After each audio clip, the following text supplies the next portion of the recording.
This is Banging on the Drum.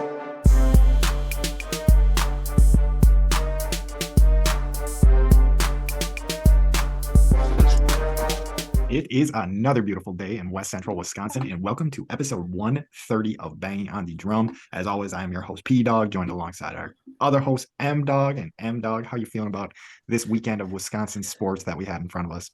The shitburger we were served this weekend. So it's a rough go of it this weekend. Pretty tough.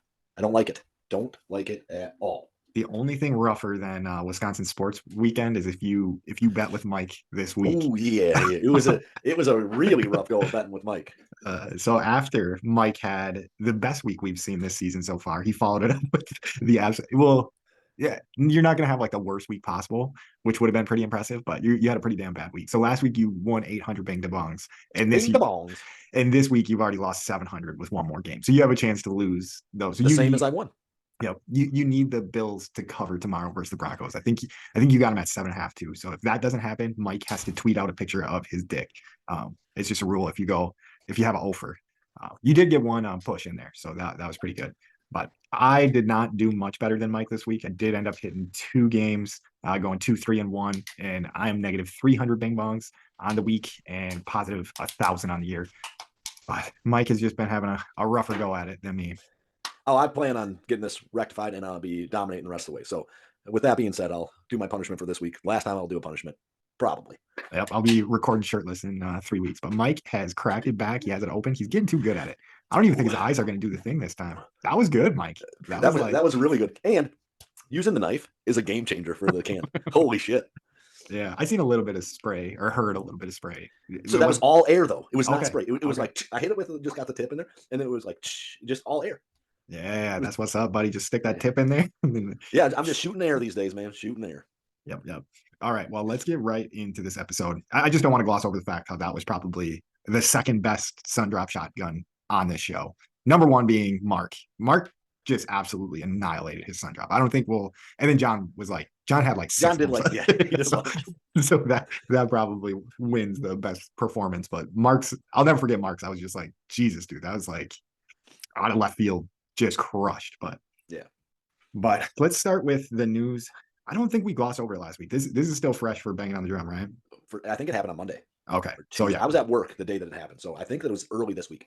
Okay. So Greg Counsell leaves the Brewers to become the Cubs manager. And now in my book, forever is Greg Counsell. So Greg Counsell. Yeah. Yeah. There's got to be something we like. So his last name is Sell too. So he's kind of like Counsell out. Yeah. Greg Counsell out. Yeah. No, and I was having some arguments in my big group chat with all my boys. And I was usually I'm pretty player coach friendly, but to me, it's just such a bitch move. Like, I get it. You're getting 2.5 million more dollars, but you can't tell me he doesn't know, like, he doesn't feel funny. He doesn't feel like a backstabber in that situation. You know what I'm saying? So I think if he goes to the Mets, I don't think nearly these same things. I don't either. Yeah. And I completely agree. That's like where the line kind of got drawn is like, I guarantee you he feels like he did something wrong. And from my experience, don't get me wrong, I'm far from a perfect person. I've done some shit like I know like I fucked up. But I think, and I'm not saying he fucked up because it's a business, he's making money and stuff like that, but he knows he did something, dirty. That's all I gotta say. Yeah, is this like akin to like an Urban Meyer jumping from Florida to Ohio State? Like something like that? Or is it like the opposite of that? Because Urban Meyer's from Ohio, I believe. And so then it's like the opposite of that move because he's like essentially going away from his hometown team. I think it would be like, so I was pretty mad about Brett Bielema leaving Wisconsin. Oh yeah, that's a tough at the time, but I think it would have been like him leaving for Iowa, even though he is an Iowa guy. Like where I think it would have just been a little bit more acceptable in my mind that he's like, I want to coach my hometown. I want to go home. Right? Yeah. So if he's going from the Cubs to the Brewers, right? So the Cubs fans can be kind of like, that doesn't make sense. So there are some things on the Brewers side of this that do not make any sense at all to me, right? If you get a coach that is going to win you games year in and year out, and like almost consistently, there doesn't matter what talent you give him to win games, and he figures out a la Tony La Russa in St. Louis. Like, didn't matter who he fucking had. He figured out how to win. It seems like they had just studs all over the field, but I think a big piece of that was La Russa and his staff figuring out how to like make them coincide and like do things in the right way, right? Not that they were always great, but I don't understand how you let a manager like that leave. That's something that doesn't like, I can't compute that. No, and I think that is a good point that you bring up. I think Council was kind of sick of the shit that was going on in the front office, whether it be, them doing what they did to Corbin Burns last offseason, which Yeah, he's probably like, dude, you're fucking me over right now because Burns isn't gonna want to sign with you assholes if yeah, if you keep doing this. So I think it was a little spiteful to the front office. Like he was yeah. like, It could hey, be. I'm gonna go to a front office that's gonna support me type deal. And then the fans are the ones that just have to pay for it. But yeah, I just wrap it up from me though, is I just think it was a dirty move, and I don't think there's any way you could talk me out of it. Like saying, "Oh, it's a business," $2.5 million. You can't. It's when you're already making $5 million. So 2.5. either way, That lasts a lot he's more money. setting the record either way. So the Brewers offered him the highest manager pay of all time, and then the Cubs just blew it out of the water, right? So like, I believe he sets the record on the yearly thing either way. Yeah, he does. They offered him Yeah, record money, but I yeah, think if he waits a little bit longer, the Mets come in over the top. Like it just seemed like it was such like a quick like I don't even think Ross knew he was fired yet before the announcing of Council was hired. I really think that might be a thing. yeah. Maybe like it wasn't announced that he was fired yet before they announced that Council Right. was the thing. And I bet you there's What Cubs fans out there that are kind of like I this I don't dude. know. Like, Like, I think that Counsell in the majors is probably one of the most respected guys that's out there, especially younger guys. So you have like who just won it? Dusty Baker just won it, right? yeah. Or he's with the and so like you have those. There's Oh like no. Yeah, he there's didn't a win it, did he he? won it last year. No, Yeah, he he didn't won it win it with with the Houston. Rangers, but Yeah. I think the Rangers had a guy that was like he's been a manager forever too, right? Yeah, I can't recall who it is. I can't offhand either, but so like they have these guys that are super respected, like a Dusty Baker who's been around for fucking ever. I mean, he was a manager in the mid '90s, right? Yeah. With San San Francisco for Francisco, yeah. sure, the Reds. I mean, so he's been around forever. So there's guys like that. But I think Counsell, as far as young managers go, he's the dude. Yeah. No, I my thing is I've been seeing like kind of a lot of back and forth. Like people are on two far ends of this one is like, hey, quit your I'm, bitching, Brewers fans. Like, yeah, like yeah, where do you stand on it? Because I'm you actually even so I'm you I'm even in got like a retweeted unique. by some you got retweeted by someone that had like, I don't know, 80,000 followers or some shit Oh, like that. really? Okay. So like I'm kind of in both camps, right? Because like I said, I see the problem he has with the front office, right? Like, how do you not just match everything, right? You're a hometown guy. You win games every year. Like you haven't given us a World Series, but I assume that's yet. Like if you have that guy, like aren't you offering him everything? Doesn't make sense to me. Like doesn't matter what the money is, right? That doesn't count against nothing. Like you're just being fucking greedy as an owner, right? Like it just counts. Like Yeah, no, I I think you're mean, being greedy if you do that, right? That's my opinion there. I think if you're Craig Counsell, I don't understand how you like why you're willing to make the villain move and yeah, go to the Cubs. Like that's not your team. And then he said something that bothered me, right? Like he's like, "Well, I needed a new challenge." You didn't complete this fucking challenge, motherfucker. Like you didn't win a World Series here. yeah, Bring a World Series to Milwaukee, and then if you say, "All right, I've done this, I want to move on," like I can understand that. Like I like to build teams. Like I don't want to be part of this like dynasty shit. I can understand that, but you got to win something first. yeah. No, I agree with that. So I think they're both at fault. I think both the Brewers and Craig Counsell are kind of like shitty human beings. Yeah, no, I think that's fair. You ready to roll into the Packers game here? Yeah, yeah, yeah. I'll let you get into your talking points first, and I have a couple comments here, but I have a few talking points myself. So Yeah, we're just gonna run it back for you guys driving in probably on your way home from work if you're listening to it fresh. We'll see how quick I get this one out, but Packers lose this game in Pittsburgh 19-23. Couldn't even cover for us. As for the game flow, it was a pretty fun game to watch, regardless of the outcome here. Packers start out the game giving up a touchdown, big penalty on the drive. Then they come back out, score a touchdown of their own. I want to be able to do this faster, but that was a touchdown. Nice pass to Romeo Dobbs on that one. Uh, but yeah, I mean, high scoring game. Both teams are notoriously slow starting teams, and they did not start slow. nope. Packers gave up another touchdown the next drive to put it 14-7. Another big penalty in that one to continue the drive, but pretty high scoring first half as far as these teams go. Missed an extra point. Yeah, missed the extra point, which ended up coming up big in this one. Yep.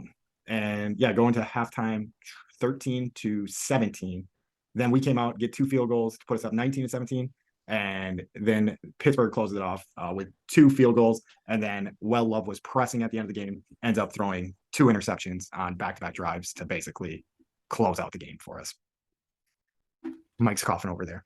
Oh yeah, yeah. Too much smoking, I guess. So I think like it's tough. Our special teams played exceptionally poorly, I thought today. Blocked extra point.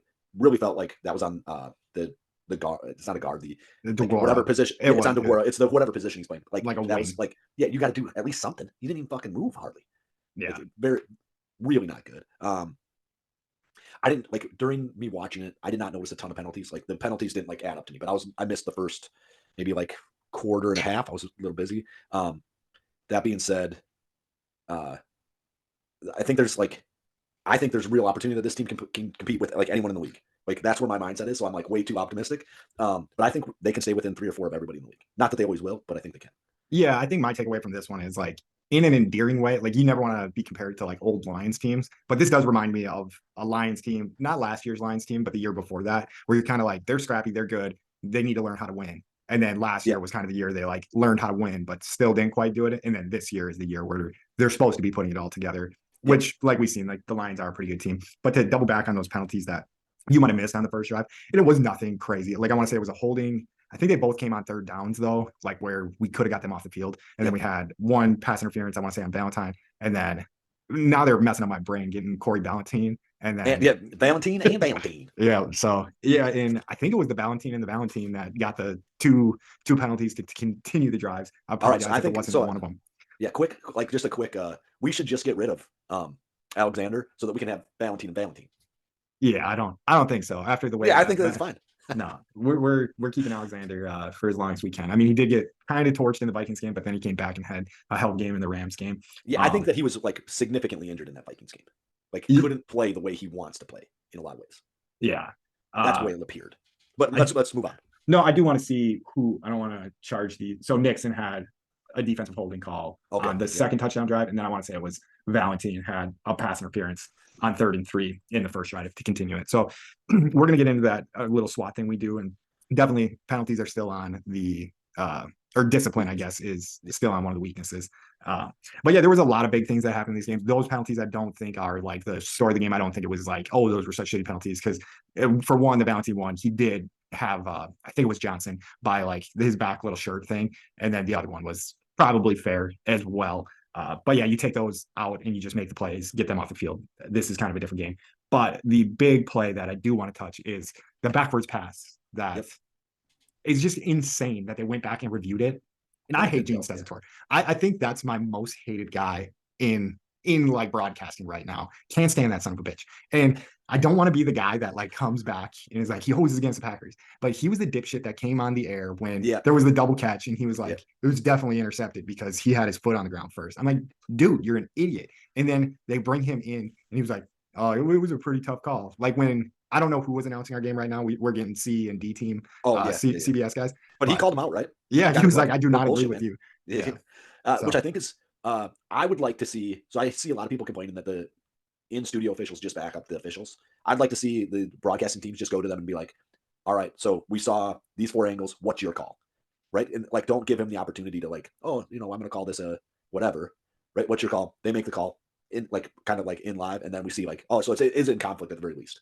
Yeah, and then we grade them, and then we fire them if they don't do a good enough job. No, I don't need someone to just tell me the refs are fucking good. I don't need them to do that. Like I don't give 2 fucks about that. What I want to know is like if they get it right, like why it's right. Yeah. Right. So like let's say that happens, and he comes in and he goes, all right, so this is actually a turnover because of like this thing and this thing and this thing that happened. Right. They got it wrong down there. They reviewed it. They still got it wrong. Like, but they'll be talking about that moving forward. Like that's all I want to hear the guy say. Like I can deal with people making mistakes even with a second opportunity. Like that's not the part that kills me. The part that kills me is that the Packers can't get any fucking turnovers. And this is when I talk about like ball bounces. I think ball bounces for good teams go their way, and ball bounces for bad teams don't go their way. And this is one of them, right? So like, even if they overturn that, they lost a touchdown because they didn't just call it on the field, right? So like, we've seen that happen before too, where we get a good play and we can't get in the end zone. So like that, them calling that the way they did, like is just like a reflection of the whole team. Is that like that ball bounce goes the other way, and it puts us in a funk. And so, like, it sucks that they got that play wrong, but like shit like that's gonna happen. Yeah, and we had our opportunities to still win that game. Yeah. So I mean, you can't be like hung up on it. I think another big turning point is when Keon Nixon takes a ball 60 yards back to the opposite side of the field. Like you can't just get a field goal out of that, and that's kind of where we are right now. That was gonna be a little bit of my blowback on the special teams, like because I still think Nixon is out there doing things. Like he's putting us in good position time and time again. Because you've seen the guy on the other side of the ball. I can't remember who was returning kicks for Pittsburgh, but I think he was like, if Nixon's gonna take all these out, I'm gonna start trying to take these out. And Nixon gets past the 25 probably 95% of the time Yep. he takes it out. And that dude was not able to get past the 25 when he was taking. I think he did a couple times, but I mean, So he was getting dropped pretty deep there. I think Mixon is a guy that you want to have the ball in his hands. Like you want him to take him out, right? So he is. I mean, so he's not Devin Hester or Dante Hall. He's not those guys, right? He isn't that quite there, but he's a guy I want. I want him to get kick returns, and I want him to bring them out of the fucking end zone. I Don't care. love I love too that he's so aggressive that if it's a punt and they know they're going to be trying to pin us inside the 20, they put Jaden Reed back because they're like Nixon's going to try to return it if he's the guy Yeah. back there. So they put, Yeah. but yeah, it's just kind of like a funny, probably pretty smart move. I mean, Jaden Reed almost had a big mistake in this one. The ball just hitting off his face mask and dropping Right. So, and that's what I'm getting at with the special teams is like they just kind of fucked up today, right? Like they just weren't polished. Yeah. Um, yeah. So my talking points. So the backwards pass that was there. Still making dumb penalties. We already kind of went over that, which they weren't like awfully dumb. And if I go into this team stat wise, I want to say we had like 5 for. Let me get to it. Penalty. So we had 5 for 32 yards. So that is getting a little bit better as far as it goes. We didn't have any of just the offense being offsides today, so that got fixed up for us. And I think my third one is just Jordan Love looking very, very good today. He looked like a playmaker out there, like buying time, finding guys downfield. I will say though, there is throws where obviously I Monday morning quarterbacking this big time, but he's finding the open guys, but sometimes he's not hitting them exactly where you want to hit them. And I don't know if Musgrave is kind of like Bambi-ish, like in the rookie, but it seems like every time he gets Musgraves the ball, like Musgraves is like confused of like where to like catch it, so he loses. How do I run? There's a ball in my hand. I don't know how to run anymore. Like it's the way it honestly feels. Like he puts the ball in his hand and he's like, "All right, now my legs don't work." Yeah, I do think the weird. one he had like him over the middle, like they're not quite on the exact same page. Is kind of what I'm getting from it. Is because there was that time in the end zone where he was like, I think Love made the right throw, and it was like to go to, let's say it was Musgrave's like back left shoulder, like where he just thought Musgrave should have naturally learned, like that's where I'm going to need you on that play. And I think when he lets it rip like that, Musgrave sees that, he's like it's probably like, oh shit, I probably could have been there if I needed to be there, and I knew that Love was like capable of watching that throw, right? Yeah, watching get it. And that's the thing too. Is like I think he is capable of every throw. I do think he's missing some throws by like a foot to get that extra yardage after it. Because he even hit like Jaden Reed a little low on one where you think if you get it up in his body, like he can turn and run where he has to like drop for it. But anyways, I was very impressed with Jordan Love. I'm all in on the Jordan Love thing. Yeah, so like I was thinking about this today with Jordan Love. I mean, let's just assume that he's not going to be Aaron Rodgers. He won't ever be as good as Aaron Rodgers, right? If he just works at trying to be just try to be as good as him, we'll have an elite level quarterback, right? I think he's got all the arm talent. Like if he just always is like focusing and like moving forward, I don't know if you can surpass Rodgers. I really don't, but I do think that like you can get really, really close to what he is. Yeah, and I think the way that we were trying to build this team and the way that this team is currently built is to not have to lean on a guy like Aaron Rodgers so much. Because I think we live by that, like live by the sword, die by the sword type thing. It's like, yes, we got the best quarterback in the league, but then we have to pay him out the ass, and then we can't have this great of a defense, this great of a weapons. Right. And I think we've seen like where like we got one Super Bowl out of it, but there's a better way to do things. Like But yeah, then my last one I will say is our run defense absolutely sucked. If you look at it was like 5 yards of carry or something dumb. Yeah, 5.4 or no, rushing at 5.7 yards of carry. So they average more, average more yards of carry than they did per pass. But I guess I do have one last thing. The Steelers, they can fucking tackle, and that shows up so differently. Like every time that Steelers hit a guy, they stuck to him. Like it was crazy. Like where you see Harris run through the hole, like there's like people like bouncing off of them and stuff. Like it seems like when Steelers get their hands on you, they put you down. Like they are a great tackling team. But that's all I got for my little bit of talking points there. All right, and these are kind of more just my points here. Matt LaFleur is too conservative for me.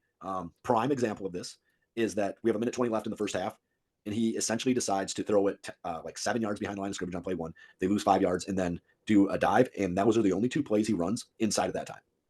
Right? Yeah. So like, it just pissed me the fuck off. Like if we're going to be doing something like if we are going to be a team that's like in middle of the road, which is where I think we're at right now. Like we're a middle of the road team, right? That just hasn't found ways to like click the win column. You have to take advantage of that. You have to try to score right at the end of the first half, steal a possession right there, and then steal a possession at the beginning of the second half. And I want to say like the Patriots have done that forever. And I think that that's something that needs to be done. And so like, I don't like the way he was conservative there. But that's the thing. That wasn't the play where it was like going to be a double pass, was it? It No, was no, no. just like a screen out to read, and you got stuck. Yep. Yeah. So I will bite back on that just a little bit. It's just I think it's just losing the 5 yards there is it's tough to. Yeah, but like so with a minute 20 to go, 2 timeouts, you shouldn't be running that play at all. You should be Yeah. you should be being aggressive, moving into field goal range. Right? So like I'm not saying that that play can't get you there, but like you shouldn't put yourself in the hole in a situation like that. If you don't feel like you can like in that for me is a drive where you have to like move forward. Right? You can't move backwards in that side that drive. I guess like there you're never giving the ball back if that's what happens. But like to waste that spot right there, like trying to like get a 4 or 5 yard leak out, I think is pointless. Gotcha. I don't know. Like I like the opportunity to like put up double points, right? So like touchdown, touchdown. You change momentum at halftime. They're getting yelled at halftime instead of getting praised at halftime. It's just a different Yeah. like dynamic through the whole game. Even if you get a field goal there, like Yep. you're putting more pressure on for sure. All right. Right. What do you got next? What do you got next? So I think that Matt LaFleur is playing some pretty good play or calling some pretty good plays that aren't always like well executed. Jones from like the 15, they do this little like leak out screen, and neither guy got a block. Neither of the guys that are in front of him get a block, and then he gets fucking essentially caught from behind. He evades one tackler and then gets caught from behind by a guy. But if the blocks happen, there, I mean, he's probably to the 5, maybe to the 4 on that play. I don't know if you remember which one I'm talking about. I don't, but this one was pretty funny to me. That I think it was the double pass that I'm thinking of, and they're like, and he had a wall of blockers in front of him. Then they show the replay, and all 3 of the blockers with their guys that they were Yeah. supposed to be blocking. I'm like, no, he was getting fucking lit up if that pass was like Yeah. So maybe, back. right. So maybe it was good that he just dropped it or whatever. Right. Yeah, But I can't even remember the end result of that play. Really, I just remember like that was not going to look pretty after going. Yeah. back. And so that's an execution piece of it. I did see Dobbs like just whiffed a block on something where he needed to be the only guy that got a block, and he fucking just missed it. I think that's a piece where we miss Lazard, right? Like Lazard didn't miss blocks like that. And then there was another one, Jaden Reed pass in the flat. Like we needed 4 yards for a first down, something like that, 4 or 5 yards for a first down. They threw it to he throws it to Jaden Reed, and he puts it on his like his shoulder that goes to our end zone, not the shoulder that goes to the Pittsburgh's end zone. Yeah, which makes him turn around. He still gets the first down. He like jumps out, but like it could have been an easy first down, right? Yeah. And so just not executed well. That's a good play call, just not executed well. Getting back into the blocks though, like if we had to give a shout out to some guy that we give shit sometimes, Dylan goes to war like with blitz pickups and shit like that. He takes pride in that shit. Like he looks like a monster in that shit. Good, because I'm gonna have to like keep an eye out for that because like there's some like grittiness that you need to have with that, right? Too, and so like I can appreciate that. I just need him to figure out how to run in the first 6 weeks of a season, 7 weeks of the season. Yeah, and then we'll be good. And then I'll love it. It is just funny watching like how much pride he takes in blocking. Like I think that's good. Like something that's going to keep him around the league for a long time. Is nice. That? But you keep going. So Matt LaFleur has good play calls. Joe Barry has some fucking play calls that even if they work, like are just fucking stupid. Just like blows my mind that we're doing this, right? 3rd and 15 or something like that. He dials up a pressure that will produce 0 rush, right? 3-man rush coming at Kenny Pickett. What do we know about Kenny Pickett? If you put pressure on him, he isn't good, right? Like just like get in his face. If you give any of these quarterbacks time in the NFL, they can all be good. All these wide receivers with time can get open at some point, right? Like you can't hope to hold them for 30 seconds. You can give up that 15 yards pretty easily in the NFL. And so I just thought it was ridiculously dumb. Well, I'm not going to like pressure you at all. No big deal. Like take your time and we'll stop it out on this end. Yeah, couldn't believe it. Yeah. But surprisingly though, like our pass defense did play very well today. But yeah, some of the Joe Barry stuff, like the stuff he lets him get underneath is ridiculous, which I do think you're right in the execution piece is because I think that's what Joe Barry wants is them to drop it off in the middle and then us to come up and make a tackle. But we're just not that great of a tackling team. And I think it stands out even more when you play against a team that like Pittsburgh that doesn't really miss tackles. Where I was like, okay, I can kind of see what Joe Barry's doing there, but like you got to know your personnel and like let's try to like make it an incompletion, not like hey, we need to tackle Warren in the open field type shit. Right. So I've had an argument, and I think that like our defense succeeds despite having Joe Barry as the coordinator. I think that's what's happening. I think if we have a super high end defensive coordinator, if we have Matt Patricia as our defensive coordinator, let's assume that he was actually good. But Bill Belichick, I think that I actually texted you that we should be trying to trade for Bill Belichick as our D coordinator. But if you have like a Belichick as your D coordinator, right? Like this defensive team might be the best in the fucking world. Like we just might be crushing everybody. No point. We might be Cleveland. I have no clue. I just think the tacklers are so bad. Like that doesn't matter what defense you're running. Like the way they ran on us today, I think we're a little high on our defense. I do think they have like talent and stuff, but making Najee Harris look just excellent after he hasn't looked great all year. And then Warren, like who the fuck's Warren? Well, he seems to be pretty damn good if he's playing against Packers defense. So he's actually a pretty like for backups, he's like probably like one of the highest at it. Yeah, I mean, I'm not saying that, but like after we shut down the Rams, backup running back all day long, Yeah. I was pretty optimistic that we were a good run defense. But when a team really wanted to run against us, like we said, they averaged 5.7 yards carry. I don't know if that's your defense coordinator at that point. I mean, but I don't know. Yeah, I have no I don't clue. know. Right? Yeah, me neither. So I feel like he just dials up some goofy shit. And anyway, we can get onto the strengths and stuff like that. But I do think that Barry dials up some goofy shit, and there's probably some good stuff that he's dialed up too. I just didn't notice that. Right? Like with the Matt LaFleur stuff, I noticed a couple things that he dialed up that I was like, oh, that looked like it was going to really work. Now he didn't run the trick play I told him to run in my Packers breakdown, but he did try to run a trick play, which I was appreciative of. Yeah. Just wasn't a very good trick play. All right. You want to get into the strengths and weaknesses, or you want to touch the Christian Watson thoughts and where the wide receivers stack in our opinion? So like, yeah, we can do that. So Christian Watson, I think, is just having his Devontae year 2 stuff. Yeah. Like I think that he is in his head a little bit. He needs to break out of it he needs a big game. I thought getting him the ball early and often would kind of do that. We did that. Like we got him the ball a few times on that first drive and in the second drive. And it just didn't change anything about the way he kind of functioned throughout the end of the game. I don't think that like he's the one causing interceptions for Jordan Love. I don't always think that it's Jordan Love that is making the wrong read or doing the wrong shit that is supplying the interception. Like today's first interception. That was all Love. I tried to pin it on somebody else, but it was so. And I don't even know that it's like a super negative on Love, right? So no, Peterson knocks that one in the air, and that other guy just comes in and scoops it up, right? So like because you're in a short field situation there, that's why that interception happens. If you're in a situation where the whole field has to be defended, that safety probably doesn't get down on that ball as quickly. Yeah, no, I mean, it was a time where like you needed to make a play. I can't remember the exact down, but I want to say it was third down. No, it was 2nd and 9. So. Second, yeah. So I actually thought that was like it was too early to have the back corner fade type play in that drive, but it is what it is. I'm not too concerned about that one way or the other. I don't think that they're Christian Watson's fault that Love is throwing these picks. And like, I'm not like that mad that Love's throwing. Like, I'd rather you be aggressive. I'd rather you like take the shots. I would like to see that ball be on the back pylon instead of in the middle of the end zone, because I assume that only Watson can get it then. But it is. Yeah. And I think, he was feeling himself after, like, the touchdown to Dobbs was very pretty. The touchdown to Reed was even prettier. So, yep. And yeah, I think he's starting to have a feel. And I don't think that that's a bad thing, but I do think he does need to get a little bit smarter with his decision making at the end of the game, because he's getting way too big of a highlight clip of ending games on interceptions. Like three games. So end of the Raiders game, end of the Broncos game, end of the all AFC opponents too. Maybe it's an AFC thing. Yeah. And then end of the season. He's not Lamar Jackson apparently, who can go into the other conference and just fucking clean house. Up, right. But yeah, I think you're right with Watson. Is like, I just think it's like a year thing, probably in his head. But I do see him like rip on some routes, like where you're like, damn, he is fast. He is going to be there eventually. And he is clearing out the field for some of these other guys to make some catches underneath. So yeah, I don't think it's all bad. I think it just goes with the territory of having that kind of hype coming with you, is you're going to get shit on. Because I think Devontae Adams got shit on pretty good. Oh yeah, I knew guys that wanted him cut. Like guys that are not stupid humans wanted him cut. Wanted Jeff Janis out there. Or whoever the fuck it was, right? Like Jake Kumaro. Like, let's put Kumaro out. So with that being said, right now Christian Watson's the 4th best wide receiver in that room. Yeah, but that's like a good problem that we have, though. I actually think in the next 2 or 3 years we are set up to end up having what looks like Driver, Jennings, Jones, and Nelson.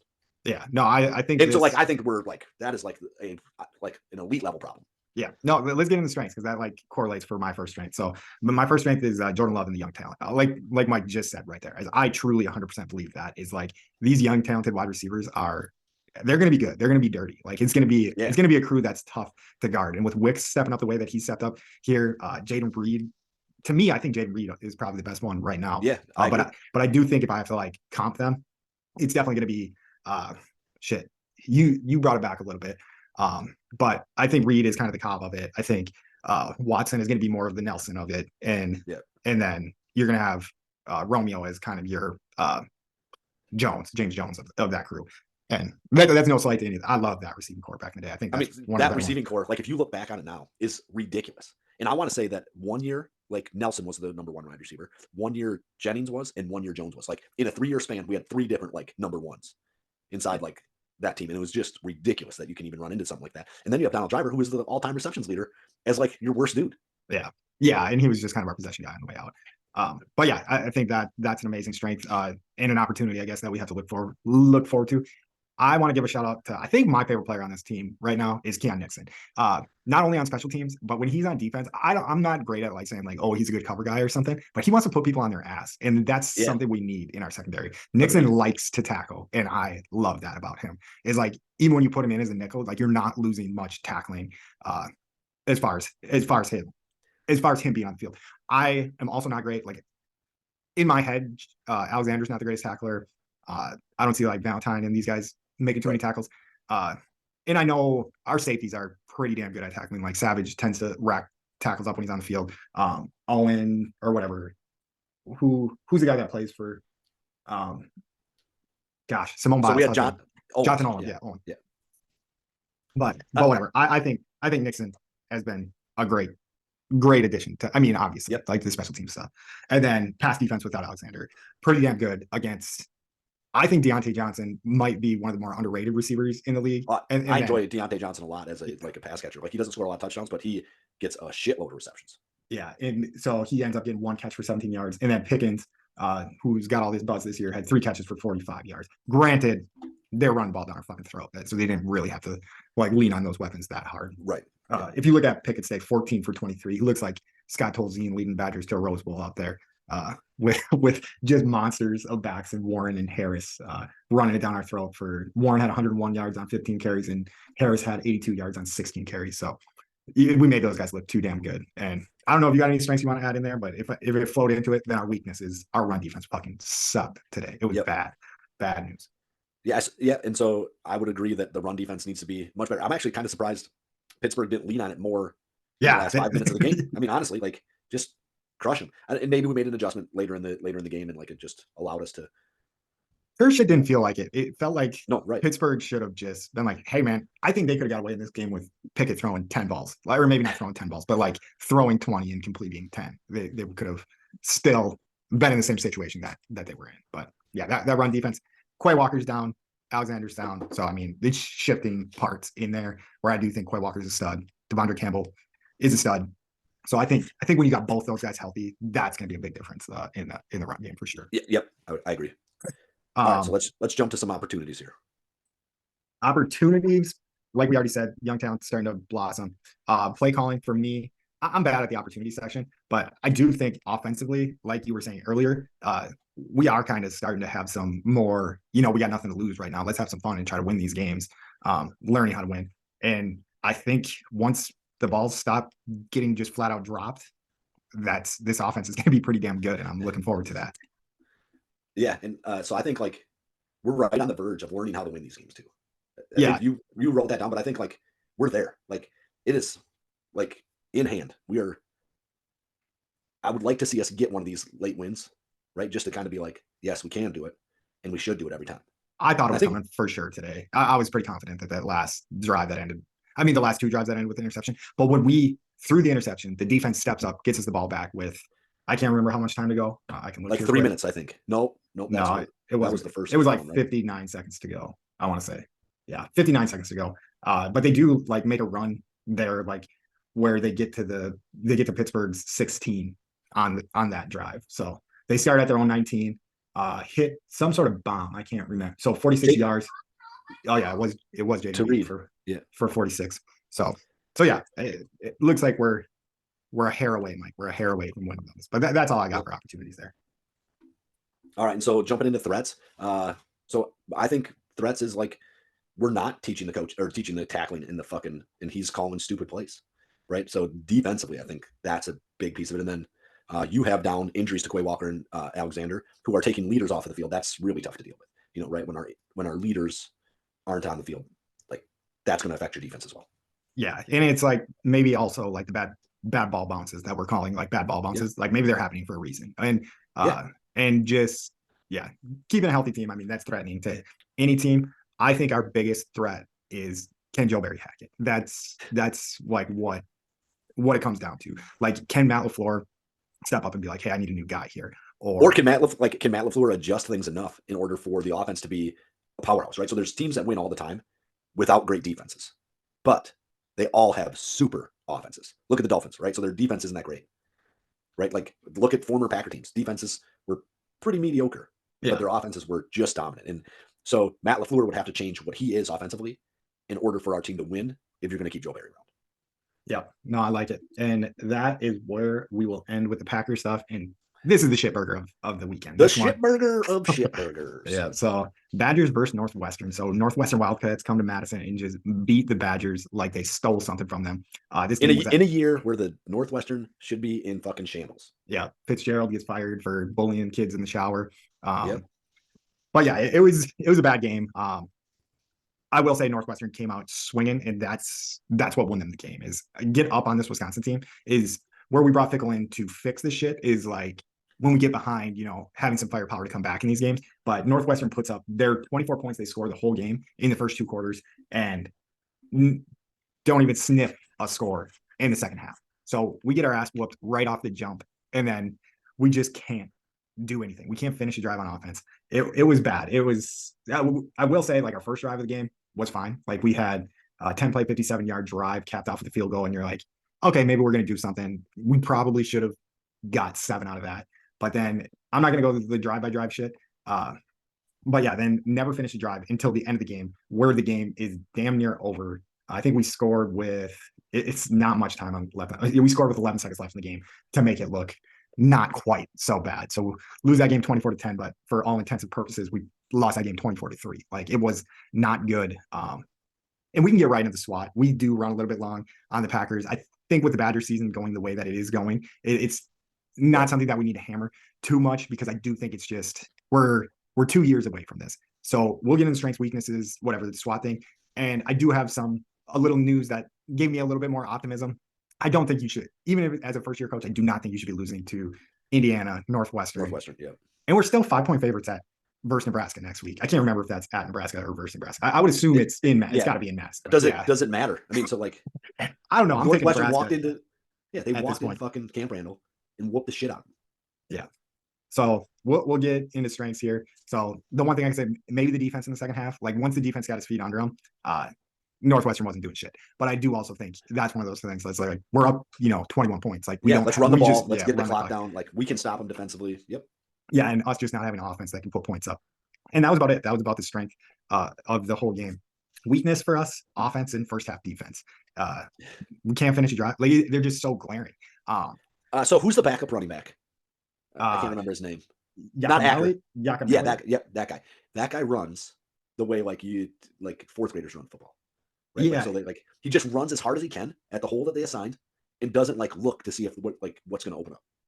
But you know what the funny thing about that is that Cam Porter for Northwestern ran the same damn way, and it worked for him against Wisconsin's defense in the first half. He looked like a freaking bull, like trying to get out of someplace, and he just ended up getting more yards. But yeah, okay. Good.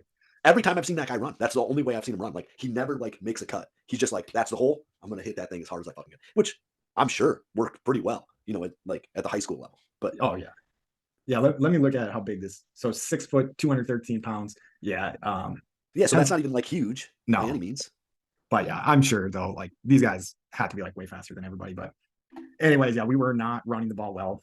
Mordecai actually didn't have that bad of a day stat wise. He was 31 of 45 for 255 yards, but we just cannot finish drives. So yeah, it's bad. Can't put points on the board. Can't beat Northwestern at home. Can't beat Indiana and Bloomington. Can't do shit right now. So in really with Allen and Malusi being hurt, you could transfer into this complete air raid offense without having to stick to the running game at all and be like, our dudes are not able to play right now. And so we're going to spread it out, and we're going to just go hog wild on the passing game. And Badger fans wouldn't even get mad about that shit. Right? Right at the beginning of the year, we're going to get mad because use the guys you have. I would use the guys you have that are studs in Malusi and Braylon Allen, and let the receivers kind of just assist. When we need one, we will. But right now, you could run every play you wanted to a wide receiver, and nobody would say anything. Yeah, and that's a good thing that I kind of forgot that you just sparked my memory. So Braylon Allen was back in this game for one drive. So he must have just not been feeling good, because he had 3 carries for 3 yards in this one. And I knew that he came back. But as soon as those guys leave the game, you could just be like, we're done. We're going to throw it all day. We're going to run the score up through the air. Yeah. And they don't. And I mean, you could even just get weird with your offense now at this point. Yeah. So yep. Yeah, well, we'll go to opportunities, because I think that's a great opportunity. Is Big Ten West isn't in sight. I know we're still trying to make it to a bowl game, but who really gives that much of a fuck? I mean, I kind of care just because of the 21 years or 20 years in a row. But yeah, but if you're not setting yourself up to get better. I'm just saying, no need to play Mordecai anymore. Oh yeah, Yeah, so I do think that's a really good opportunity. I think you should go with that opportunity, right? Yeah, no need to play him anymore.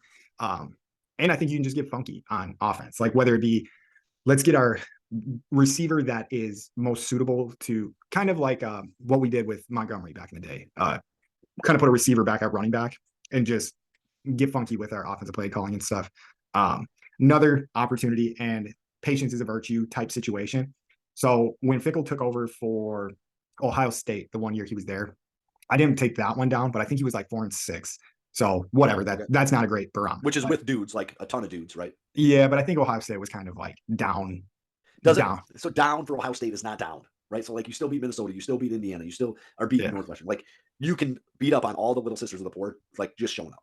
Yeah, but anyways, Cincinnati I think is a better barometer. First year at Cincinnati, 4-8. After that, did not have one season where Cincinnati finished outside the top 25 and made the playoffs. So it does, it even took them a year at Cincinnati to turn around. So I think we still got that going for us. And what else did I put? We will get to see. No, so like this is for me. So we're gonna have the opportunity to see who the coaching staff like thinks wants to be there, who the coaching staff actually thinks their like players are. Because at this point in the season, you have no alliance to anyone, right? So you don't have to all the like legacy players that were already there. You don't have to like show them any respect at this point. Like they're probably on their way out if they don't like what the team is, and you can kind of be like moving towards the team that you want to be in the future.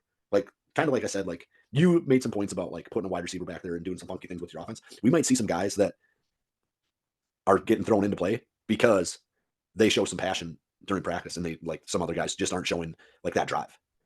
Yeah, and no, I think it's a great opportunity to do that.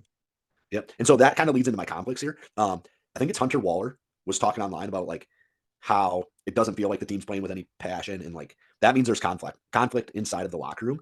And that is a huge threat. Like if you can't solve that problem, like the conflict in the wanting to play versus not wanting to play, the like really the drive, and then there's guys that do have drive, and then there's guys that don't. Like if you can't solve those problems, you're going to be in trouble as an organization, no matter what level you're at. That happens at high school, college, pros. Like if you have conflict inside your locker room, like you're fucked. You're not going to win. Yeah, and I do think also like Fickle on the sideline does not seem to be like overly concerned. He just got like bad aesthetics while getting your ass kicked on the sideline. Like, is that not the way? Like part of the reason that they hate fucking Paul Christ is because he wasn't passionate enough.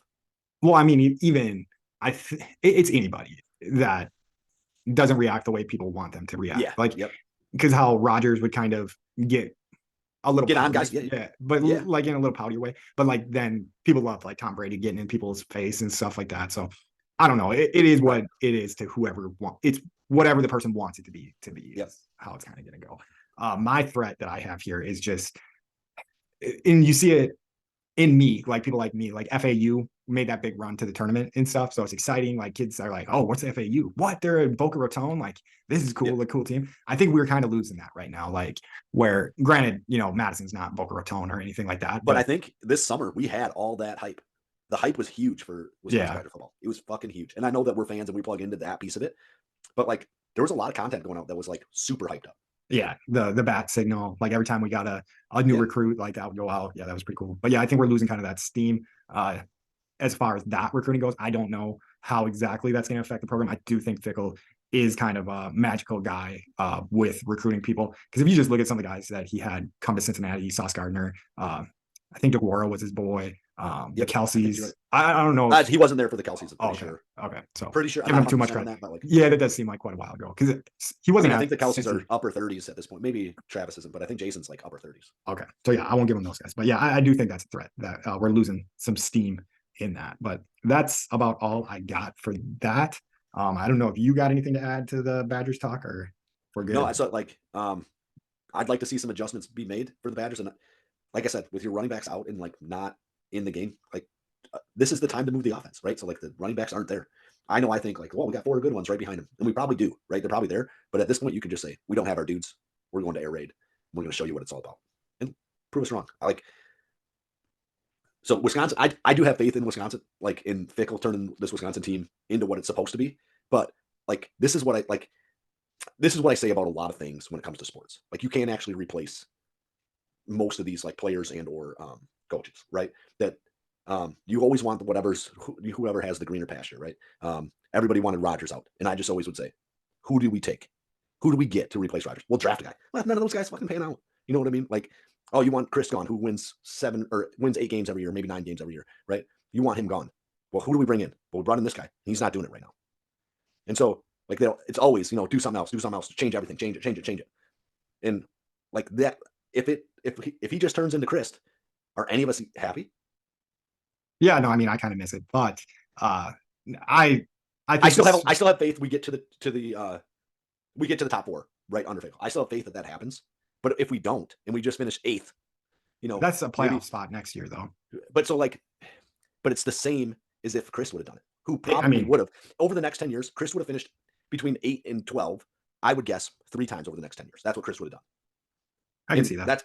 That's my guess or assumption, right? I could go back and look at what Wisconsin did from 2000 to now and how many times they finished, like, in the top 15, right? Which could fall into top 12 or could fall out of the top 12, whatever it is. But like, if Fickle does the same thing over the next 10 to 20 years, because I assume he's going to be coaching there forever. That's the goal, right? Are we really happy with Fickle, right? I think we are. Like, so I'm ecstatic with what Barry Alvarez did and Bielema and Anderson, and there's probably another, and Christ. Like, what Wisconsin football's been, I love that, right? I love the winning culture. I love being at the top end of the Big Ten every year.